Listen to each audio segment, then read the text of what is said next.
高雄第15届打狗红一文学奖今年参赛作品有1261件，作者的年岁呢，对11岁到84岁拢有。比赛分做散文、小说、新诗甲台语新诗，其中台语新诗的作品是有史以来上多。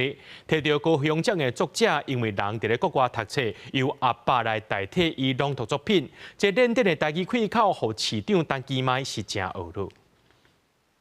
我伫手部顶的城市中，惊唔知路。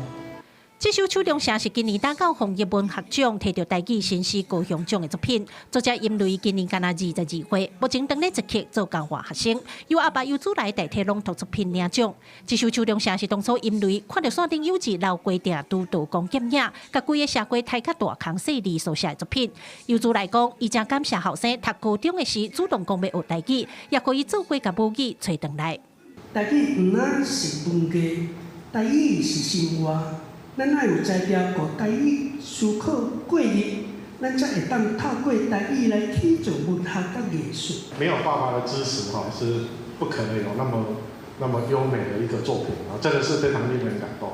我第一次看爸爸念儿子的诗，念得那么好。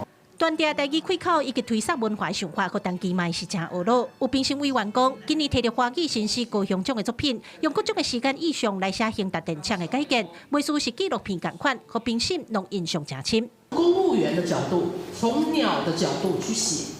那并且以这个一连串的这个时间来作为意象的主轴。作为一个公务员也好，作为一个诗的创作者也好，把这样的文字留下来，告诉大家这件事情曾经这样发生，这就是我们一起生活的世界。打狗红一文学奖无限国籍、无限主题，今年第15年举办，那作品的件数已经增加到1261件。作者年纪上少年的11岁，上济岁已经84啊。市长陈其迈表示，伊真感谢大家愿意用文字，甲这个时代社会各种好甲歹拢记录落来。记者郭亚如、邱朝阳、高雄采访报道。